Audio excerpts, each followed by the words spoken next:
Hey everyone, welcome back to the channel. If you're watching this video, I'm quite sure you've heard of Apple. That's right, the company. Apple Inc. is an American multinational technology company that specializes in consumer electronics, computer software, and online services. Apple is the world's largest technology company by revenue and, since January 2021, the world's most valuable company. In 2016, the iPhone 7 started at $649. 3 years later, Apple's flagship iPhone cost 54% more. It's even more dramatic for the Mac Mini.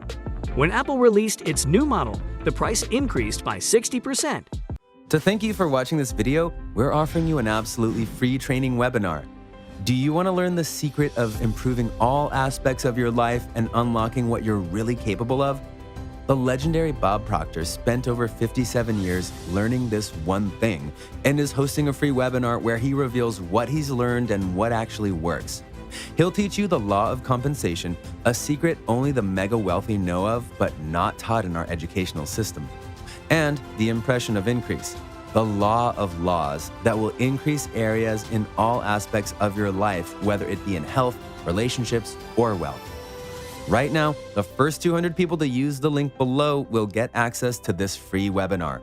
Now, let's get back to the video. These prices bring in huge profits for Apple. As the US first trillion-dollar company, Apple's market cap is higher than the GDP of Switzerland. So what makes Apple products so expensive? Apple has, over the years, built a reputation for quality and the industrial design of its products. That reputation has created millions of loyal customers. That premium is also known as the Apple tax, or paying more simply because it's an Apple product. The 256GB MacBook Air, for example, costs $1,299, but you can get a more powerful Windows laptop for over $100 less. Apple's high prices reached mean proportions during the announcement of its Mac Pro in June 2019. Claps turned to gasps when John Ternus unveiled a $1,000 monitor stand as an add-on for the $5,000 Mac Pro display. In truth, $6,000 for a professional reference monitor of this quality is comparable to the competition, but that didn't matter. Apple had botched the messaging, and its $1,000 stand became famous with Apple's computers. These upgrades get even more expensive. If you want a 13-inch MacBook Pro with 512GB of storage, you have to pay $400 more than the base model.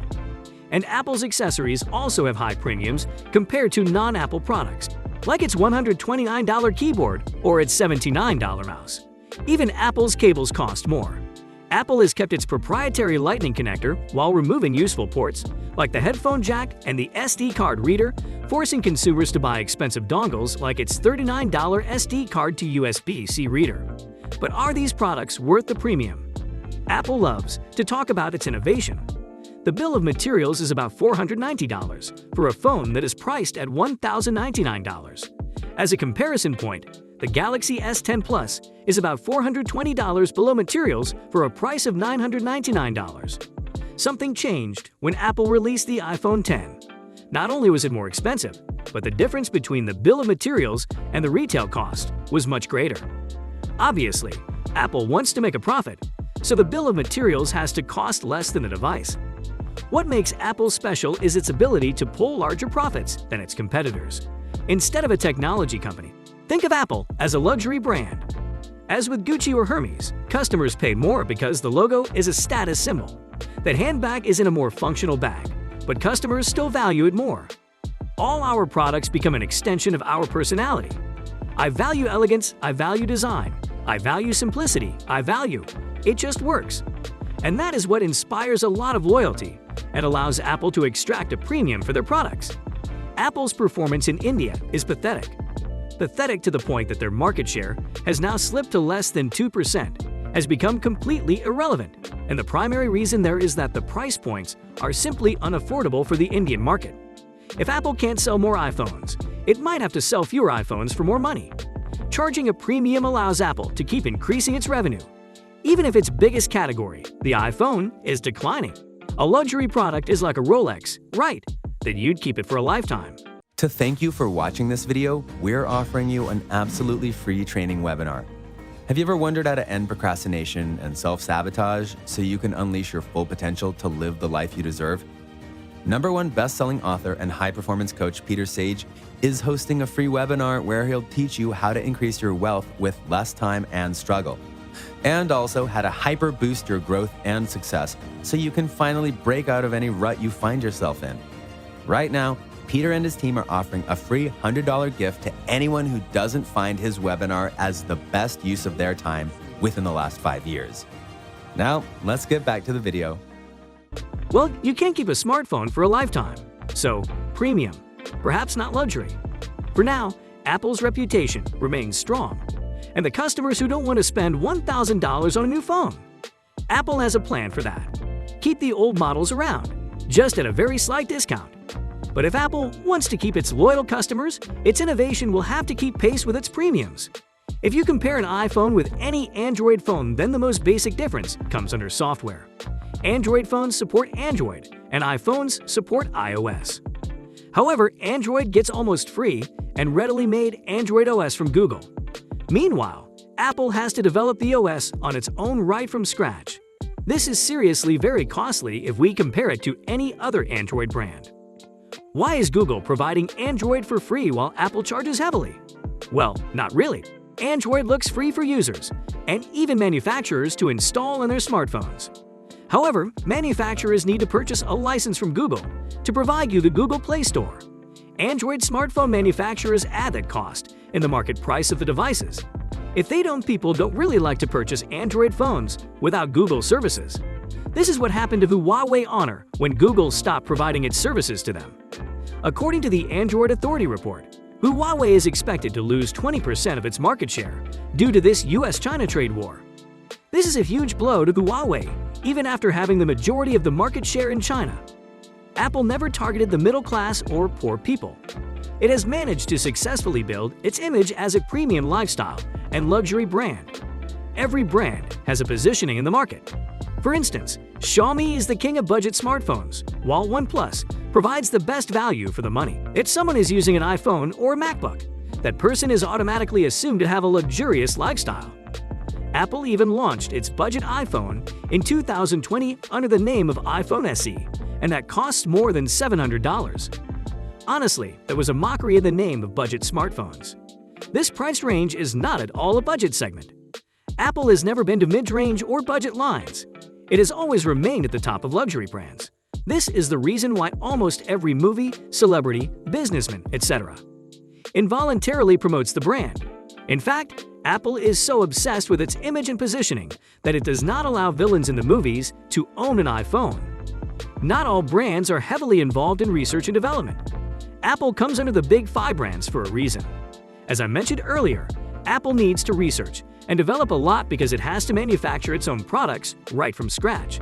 They can't be like, hey, let's copy Samsung or Xiaomi. Even if they decide to do so, they can't do that because of their own ecosystem compatibility. If Apple sees some product worth providing to its consumers, they first need to work on their own hardware, then software. This is not the end.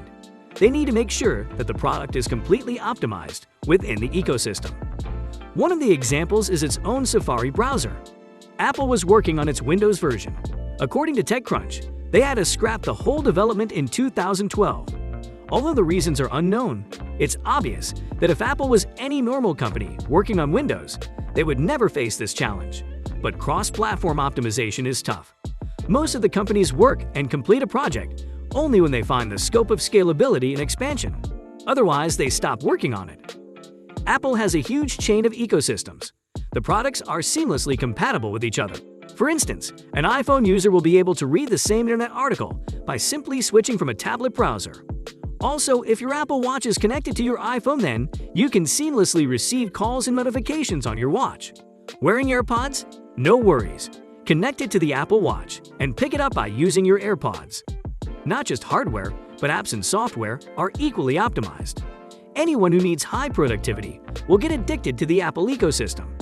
This is the reason why computer professionals prefer an Apple ecosystem. Literally, everything will be connected to each other: iPhone, Mac, Apple Watch, iPad, iTunes, music, etc. Hence, the data is synchronized with each other, and you are truly experiencing the magic of great compatibility. This is completely missing in Android plus Windows because 2 separate companies own it. Hence, the discrepancy. The people who genuinely need Apple for their business or usage are the ones who are really into the Apple ecosystem because of the seamless compatibility. Whenever you buy a smartphone or an electronic gadget, the cost is not only about the components that are fixed in it. In addition, there are various hidden costs. Apple keeps marketing its newly launched products heavily. This includes all the money for print media, news media, digital media, social media, etc. Apple advertises almost everywhere. Also, social media influencers charge a lot for the influence marketing. Although Apple doesn't need it, it is done for brand value. In the end, this is the most obvious reason. Apple knows it very well that even if they keep their products expensive, people will still keep buying Apple products. The two common reasons are Apple branding and ecosystem. As I mentioned earlier, Apple is in itself such a unique product maker that it will still be fetching its core user base. This makes it audacious to consume a maximum of the profits. So, the next time you wonder why Apple products are so expensive, you know the reasons. No doubt, Apple is an expensive deal, but we can't really complain as it has its unique audience. Thank you for reading. Drop a like and subscribe if you enjoyed it, and we will see you later. Goodbye.